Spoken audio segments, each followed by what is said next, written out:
제가 살아가는 대구 주변에는 아주 절간이 많습니다.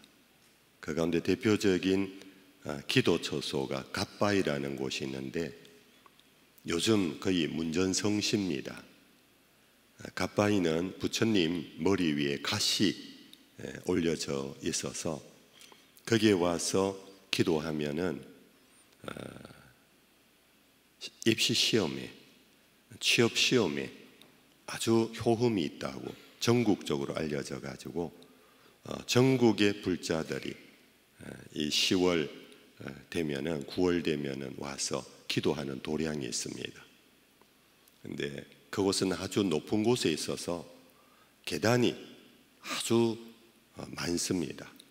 젊은 사람도 올라가기가 힘겨울 정도의 높은 계단이 많은 곳인데 전국의 수많은 어머니들, 할머니들이 그것을 마다하지 아니하고 올라가서 기도하는 그런 조소가 있습니다. 우리가 아는 무슬림들의 기도 생활은 우리들을 정말 놀라게 하고 우리에게 엄청 도전을 줍니다. 그들은 여행 중에도 그들의 성지인 메카를 향해서 그 방향을 정해놓고 그들은 하루에 5번 혹은 7번의 기도를 올리고 있는 그런 신앙생활을 하고 있습니다.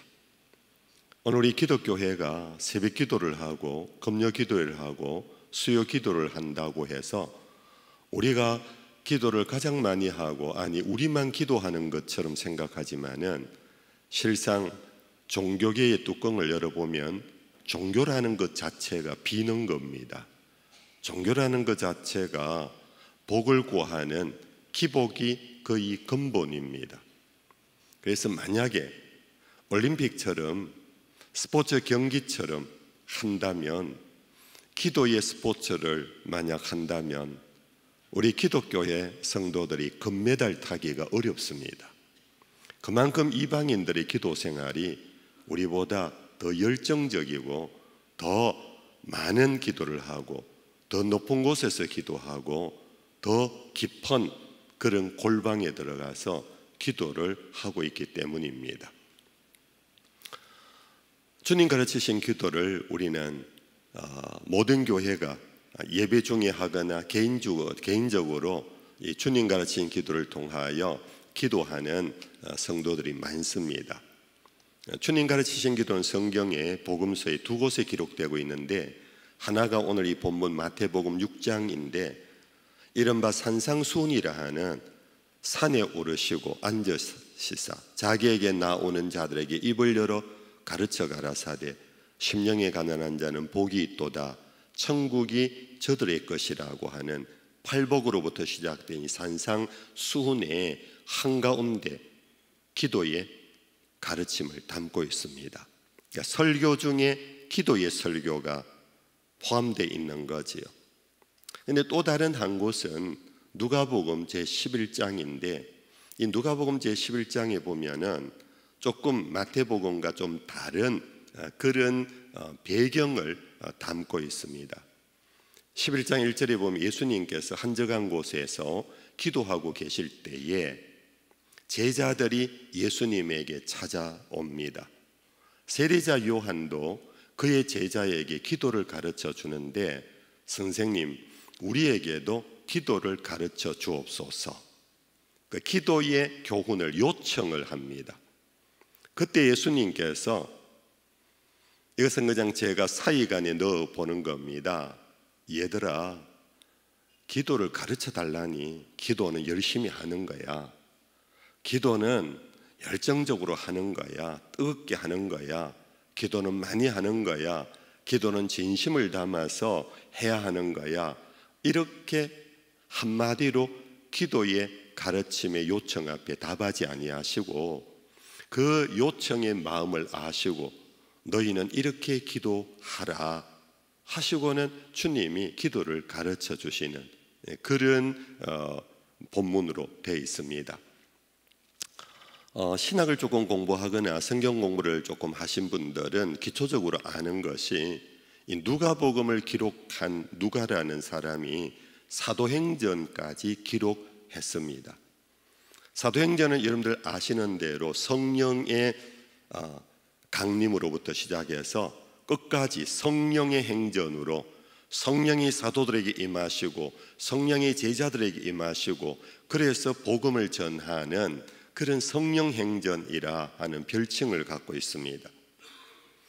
이 성령으로 충만한 사도들의 전도와 선교 행위들, 그리고 사도행전에 다 담지 못하는 그로 인하여서 믿는 자들에게 나타나는 성령의 수많은 역사들을 기록한 누가가 왜 하필이면은 예수의 데오빌로 각하여 예수에 관한 많은 사람들이 그의 행적을 기록한 자들이 있지만 저는 다시 자세히 예수님의 일들을 돌아보고 다시 당신에게 이 글을 올립니다. 이것이 누가복음의 시작이거든요.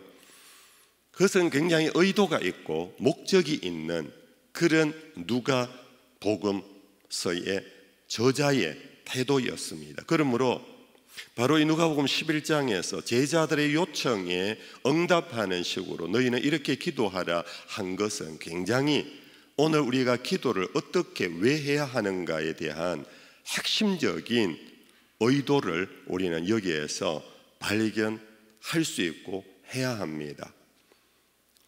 성령의 불같은 역사 속에 자연스럽게 방언도 일어났을 것이고 예언의 역사도 일어났을 것이고 병 고치는 역사도 일어났을 것이고 수없는 성령 안에서 일어나는 믿음 행위, 기도 행위, 그것이 고린도 교회에서는 아주 혼란스러움 속에서 저마다의 은사를 중심으로 파벌이 일어납니다.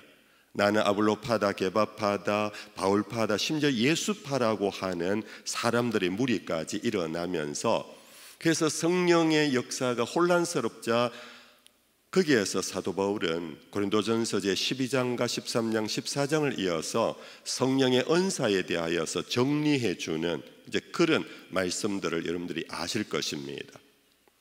바로 이런 것과 연결해서 보면은 누가는 주님이 가르쳐 주신 이 기도의 원리가 성령의 임재와 성령의 충만한 가운데 기도해야 할 길잡이라는 것입니다.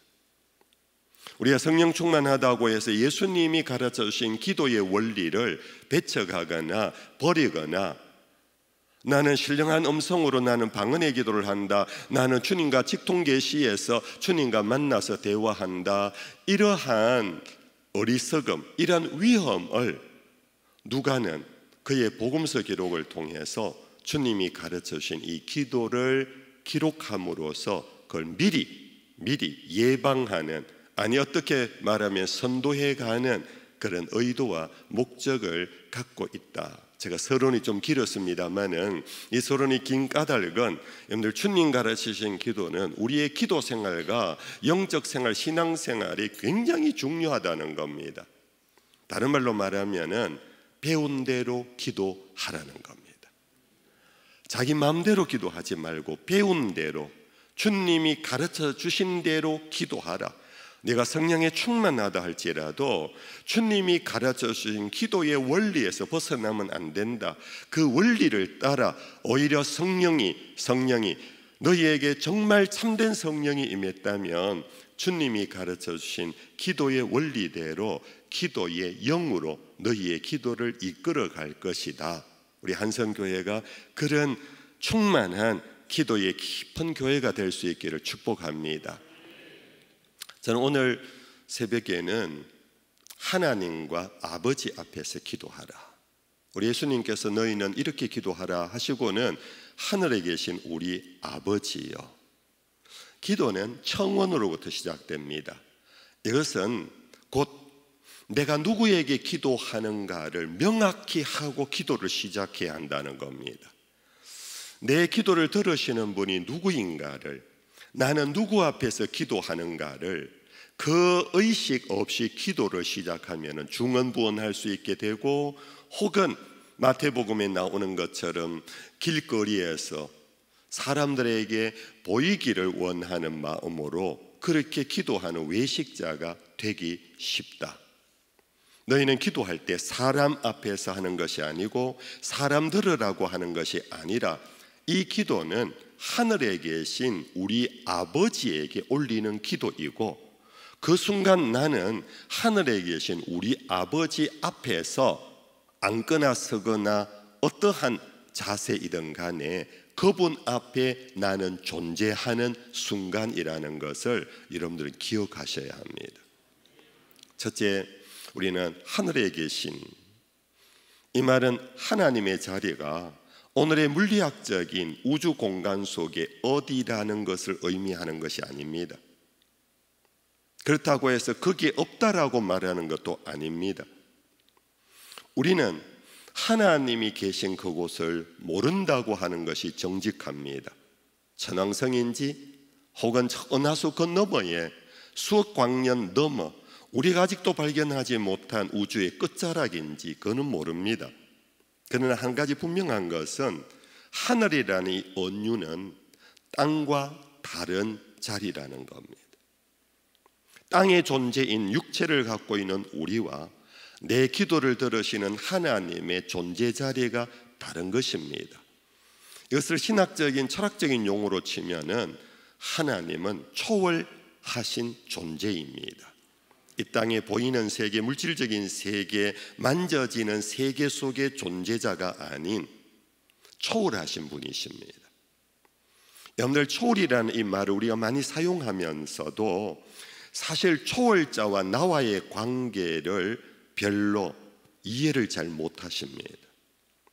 여러분들, 성경에 나타나는 초월자와 우리 인간의 관계가 가장 실제적이고 명확한 사건으로 나온 것이 이사야서 제6장에 나오는 우시야 임금이 죽던 해에 이사야가 성전에 올라가서 그 성전에 계신 하나님을 만나는 광경에서 매우 명확하고 분명한 하나님과 우리와의 관계를 드러내주고 있습니다. 이사야는 이전에도 성전을 수없이 드나들었습니다. 성경학자들의 얘기로는 이사야는 궁중제사장의 후손이라 그럽니다. 그의 아버지도 궁중의 제사장으로서 왕의 옆에서 항상 신앙적인 영적인, 말하자면 훈도와 같은 그런 역할을 하는 제사장이었는데 그 일을 어릴 때부터 아버지를 따라 성전에 올라가는 그런 삶을 살아온 사람이었습니다. 그러나 우시야 임금이 살아있을 동안에는 성전에 수없이 올라갔지만은 전혀 그 경험을 한 적이 없습니다. 그러나 이사야서 6장에 보면 여러분들 아시지요? 성전에 올라가는데 성전 문지방이 흔들립니다. 연기가 막 일어납니다. 어디선가 창화하는 소리, 놀라운 찬송 소리가 들리기 시작합니다. 그 순간 그의 눈이 떠여지기 시작합니다. 서랍들, 천사들이 창화하면서 여호와의 영광을 노래하고 있습니다. 여러분들, 그 광경 속에서 이사야는 비로소 처음 경험하는 겁니다. 그는 그 순간 화로다 망하게 되었도다. 입술이 부정한 백성 가운데 나는 존재했구나. 그래서 그는 화로다 망하게 되었다, 이 표현 속에서 이전까지 그냥 하나님, 율법의 하나님, 성전에 그냥 계시는 하나님 정도로만 알았던 이사야는 정말 초월하신 그 하나님 앞에서 자기가 참되게 제사를 드려야지만 살 수밖에 없는 죄인이라는 것을 깨달은 것입니다. 여러분들, 외람되지만 여러분들 수없이 이 성전에 드나들 것입니다. 여러분들, 이 집은 만민이 기도하는 집입니다. 이 집은 여호와의 이름을 두고 솔로몬이 성전을 수축하고 봉헌하면서 이런 기도를 올렸습니다. 하늘 위에 하늘이라도 하나님을 감당하지 못하거늘 어찌 사람이 지은, 손으로 지은 이곳에 계시겠습니까? 여러분, 이것은 정말로 솔로몬이 하나님을 제대로 아는 신앙 고백입니다. 하늘의 하늘 위라도 하나님을 감당할 수 없는 그 엄위하고 그 거룩하시고 초월하신 하나님이 내가 지은 사람이 지은 이 건축물 안에 거한다라는 것은 있을 수 없습니다. 그러나 여호와여, 만군의 여호와여, 당신의 이름을 두신 이곳에 당신의 백성이 찾아와 주를 향하여 손들고 기도할 때마다 여호와여 들어 주시옵소서. 그들이 기근을 만나 연병에 처하고 그들이 전쟁 난리통에서 자식을 잃고 남편을 잃고 그래서 고통 중에 이 성전에 여호와의 이름이 있다고 믿고 와서 간구하는 자의 그 기도를 들어달라고, 혹이나 먼 타국에 가서 이 성전에 올라오지 못한다 할지라도 여호와의 이름이 있는 이곳을 향하여 손들고 기도하는 자마다 여호와여 그 기도를 들어주시옵소서. 그래서 여러분들, 포로기에 다니엘은 바빌론에 가 있어도 창문을 열고 하루에 4차례입니까? 이 성전을 향하여 기도한 것 아닙니까? 여러분들, 그렇다면 오늘 또 이 한성 예배당에 여러분들 예배하러 오십니다. 기도하러 오십니다. 먼저 아셔야 할 것이 있습니다. 이곳은 여호와의 이름이 있는 곳입니다. 예수 그리스도께서 피 흘려 세운 교회입니다. 그 십자가를 통하여 나는 길이요 진리요 생명이니 나로 말미암지 않고는 아버지께로 올 자가 없다. 그러나 예수의 십자가를 의지하고 그 보혈을 믿고 믿음으로 은혜의 보좌에 나아가면 성소와 지성소를 향하여 들어갈 수 있다라는 것이 복음입니다. 그러므로 여러분들, 이 성전에 올라올 때마다 하나님의 존재를 느끼며 들어오셔야 합니다. 히브리서 11장에 믿음이 없이는 하나님을 기쁘시게 하지 못하나니 그를 찾는 자는 반드시 그가 계신 것과 그를 찾는 자에게 상 주시는 자이심을 믿어야 한다고 그랬습니다. 그러므로 여러분들, 하나님께 나아가는 자는 반드시 하나님이 계신 임재를 믿고 의식하며 기도해야 합니다. 그런데 하나님의 존재를 의식하고 믿음으로 기도하는 자에게 나타나는 것이 바로 이사야와 같은 그 행동이 나타나야 합니다. 그 고백이 나타나야 합니다. 그 놀라움이 나타나야 합니다. 이 성전에 들어올 때마다 화로다 망하게 되었도다. 내가 만군의 여호와의 영광을 배웠음이로다. 여러분들, 만군의 여호와를 배우는 순간 나는 지푸라기에 불과하다는 것입니다. 나는 티끌에 불과하다는 것입니다. 여러분들, 베드로가 예수님을 만난 여러 가지 복음서에 좀 다른 광경이 있습니다. 그런데 어느 복음서에 보면 여러분들, 베드로와 그의 친구들이 바닷가에서 고기를 잡고 들어오는데 고기를 한 마리도 잡지 못했습니다. 항구에 들어오는데 웬 청년이 배에 불쑥 올랐습니다. 다시 나가자고 그럽니다. 자기 동네에서 갈릴리 바다에서 본 적이 없는 웬 낯선 청년이, 자기들은 대대로 이 바다에서 고기를 잡고 살아왔던, 요즘으로 치면 노하우가 충만한 전문가들인데 밤새 고기를 한 마리 못 잡고 들어오는데 다시 나가라는 겁니다. 그들은 예수님의 이 한마디의 권위에 압도당해서 자기들도 모르게 바다로 노저 나갑니다. 거물을 더 깊은 곳에 오른쪽에 던지라 거물이 찢어질 정도로 고기를 잡은 것을 아실 것입니다. 여러분들, 그 순간 베드로가 예수님을 향하여 토해낸 고백입니다. 주여, 나를 떠나소서, 나는 죄인입니다.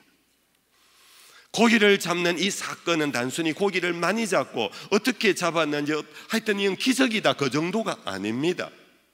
이 사건 경험을 통하여 베드로는 비로소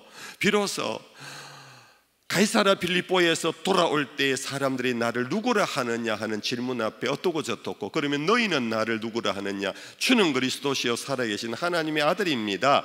마태복음에는 그렇게 베드로의 신앙 고백을 담고 있지만은 다른 복음서, 요한복음서에서는 바로 이 사건을 통하여 베드로는 처음부터 예수를 주라고 부릅니다. 주라고 부르는 순간 나를 떠나소서, 나는 죄인이라고 고백합니다. 여러분들, 기도자의 첫 번 단계는 바로 이 단계입니다. 여러분들, 예수님께서 직접 비유로 말씀하신 성전에 올라간 두 사람의 기도 행위를 아실 것입니다. 오랫동안 율법에 능숙한 자로, 종교인으로 그 누구보다도 흠 없는 나름대로 경건한 삶을 살아간 바리새인은 성전에 투벅투벅 제일 앞에 나와서 하늘을 향하여 손을 들고 감사의 기도를 올리고 있습니다. 그 모습이 왜 문제입니까? 왜 틀렸습니까? 감사를 하고 있는데, 오늘 우리는 기도 중에 감사 기도가 정말 많아야 합니다. 그러나 예수님은 그와 달리 성전 뒤에 문 곁에 앉아서 고개도 쳐들지 못하고 가슴을 치며 나는 죄인이로소이다, 나는 죄인이로소이다 하는 그 자를 가리켜 말하기를 저가 이 사람들보다 더 의롭다 함을 받았느니라. 주께 나와서 받아가는 가장 최고의 선물은 뭐냐? 의롭다는 것입니다. 수많은 재물을 얻어가고 병고침을 얻어가고 어떠한 무엇을 내 소망을 얻어가도 의롭다함을 받지 못하면 그것은 종교행위입니다. 우상 앞에 가서 절하는 자의 결과물입니다. 그러나 우리는 주께 나왔을 때, 기도할 때에 주님이 우리를 향하여 말씀하시는 최고의 선물은 의롭다, 너는 이제 의로워졌다, 너의 죄가 진홍같이 붉을지라도 흰 눈같이 되었다. 정결함을 받는 것입니다. 의로운 자만이 하나님을 아버지라 부르는 자녀의 권세를 얻습니다.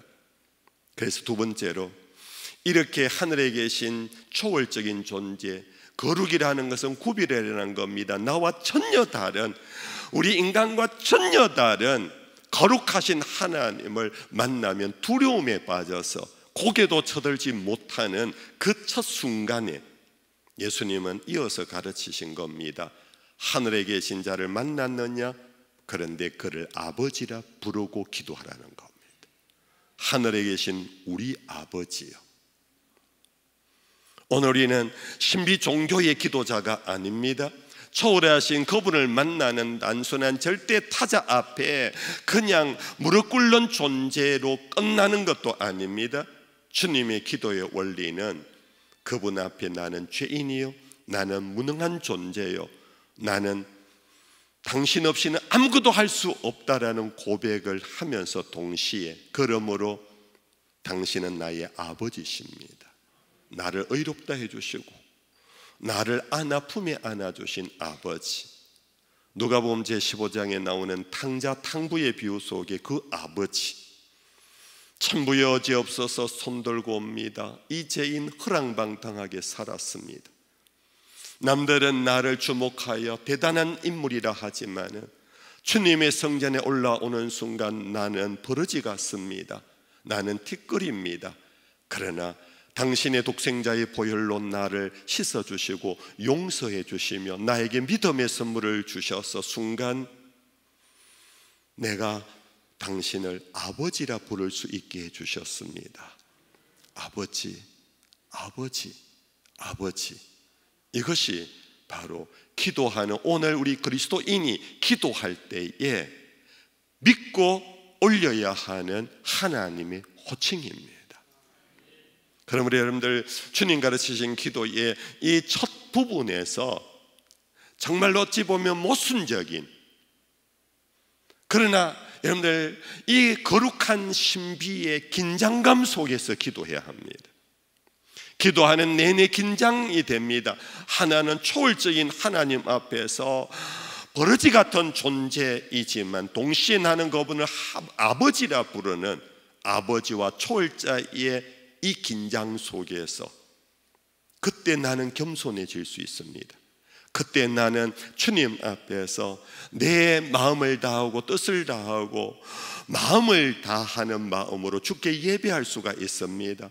왜냐하면 주님은 나의 외모를 보는 분이 아니라 내 속 중심을 살피시는 초월하신 전능하신 거룩하신 하나님이기 때문입니다. 거들먹거릴 수가 없습니다. 인체할 수도 없습니다. 외식할 수도 없습니다.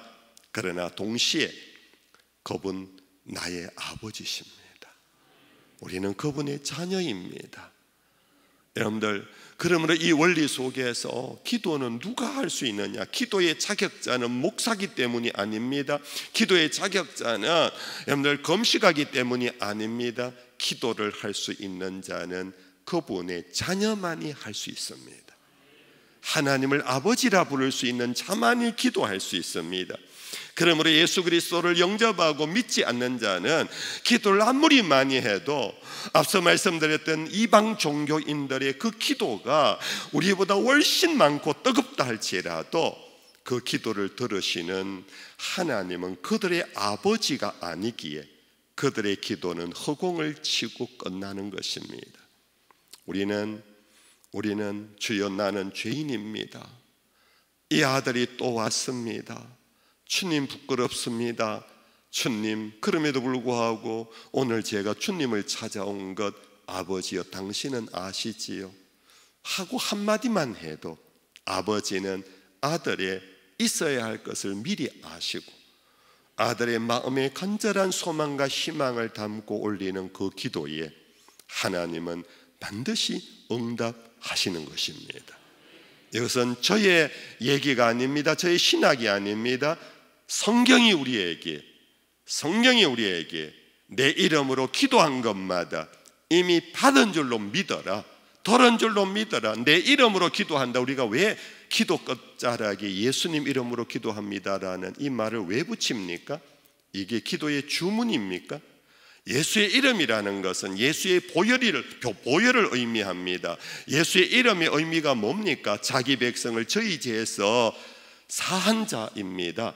내 죄를 사하여 주신 십자가의 예수님을 통하여 은혜의 보좌에 들어가면서 거룩하신 하나님을 만나고 동시에 아버지를 만나면서 그때 예수의 이름을 내걸 때 주님은 모든 것을 우리에게 응답해 주신다고 약속하신 것입니다.